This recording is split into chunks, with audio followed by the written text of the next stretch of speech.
Still Thursday, June 4th, 2020. I changed shirts, looking to go work out. Saw some comments, really makes me mad that people think that they're helpful or, I don't know, their opinion, belief. I can't call it supportive, but it doesn't help. It doesn't help by any means. So, three types of comments I've seen, and two kind of embody the same thought, but nonetheless, it's painful to see that people think this way. And this is in conjunction to people who don't agree with kneeling to the flag. I have military family, and I'm very appreciative of what they did, and it's a beautiful thing. But we don't kneel against any soldier. We don't kneel against any death that occurred because of their life being given for our freedom, for our rights. But so I've seen some comments that people are arguing that black on black crime is an issue that we need to be more concerned about, or that black babies aren't being treated, the lives of black babies aren't being cared for because of people's choice to have abortions. And another comment is pretty much we're not protesting, I guess law-abiding citizen, law-abiding black people, but the criminal black people. First and third issue. It is not the thought of we're trying to save criminal lives just as much as black on black crime isn't the position we're behind, because there's no such thing as black on black crime. And like I said, first and third, no real black on black crime. That is a created distraction that is used to make us seem inferior, which is a contribution to racism. And also, we're not particularly specific on trying to save the criminal blacks, because in the deaths of Ahmaud Arbery and the death of George Floyd, Miss Breonna Taylor, and countless other people, Trayvon Martin, etc., whether they were or weren't committing a crime, their life still mattered. So you're contributing to a distraction by trying to identify criminality, saying black on black crime, which is not a truth, it's not a reality, and that we're trying to save criminal black lives. We're trying to save not so much just black lives, but all lives. There's been people who've died by the hands of police that aren't black, that are other races, other people of color, even white people. It is so much more than those issues that aren't real issues. Those are distractions. Stop. Just stop.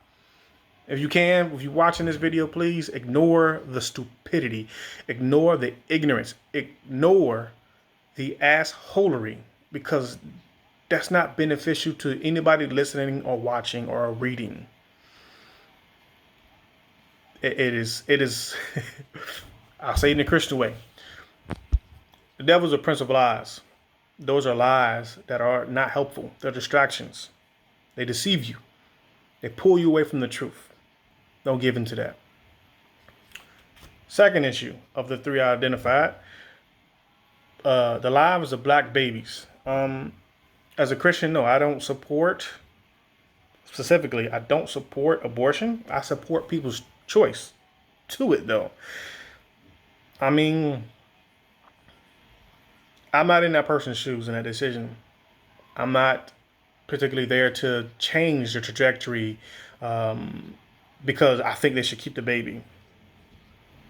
That's their decision. I can talk to them. I try to convince them. I try to give them direction and an outlet to help them with that path so they wouldn't. But ultimately, that's not my decision. And as a Christian, God didn't force me to choose him. Yes, he chose me, and I'm so grateful for it. But my job is to love people into his arms, to love people into his care. Love transcends all things. Truthfully, your bitter attacks, your demands, your commands, and your orders do not do that. You're not going to help anybody by telling them what to do. The Bible says, in all thy getting, get understanding. You're not getting understanding by telling them what they should do because you don't believe they should do it. That's not how this works. That's not how that works. And even those who are trying to close down places like Planned Parenthood, like trying to force people into the decision, I don't understand that. I don't understand why do you think that people will comply simply by doing what you think is right, especially if they don't know you or they don't believe what you believe. We're a country of diverse thoughts, diverse opportunities, diverse people from diverse cultures and backgrounds. We don't diversify, we will die. We will die on the hill of division. That's not God. That's not Christ-like. We're a nation of sick people, broken people, and Christ is here for us. We need healing. That's why we protest, specifically black and brown people. Those who empower and authority have more of the decision-making power to help us heal. Help us heal. We can pray all day, all night. Bible says faith without works is dead. So my faith is prayer. My works, protest, pursuing a career in law. Yeah, I'm putting my works into play. Those who are in position of power should do the same. Because yes, your thoughts and prayers, they only go so far. They only go so far. Your resources make the difference. Christ had resources when he walked. His disciples had, controlled, and distributed those resources. Imagine Peter and the tax and the fish. Imagine the bread and the fish, the loaves of bread and the fish. He produced. He did. He walked. Why aren't we?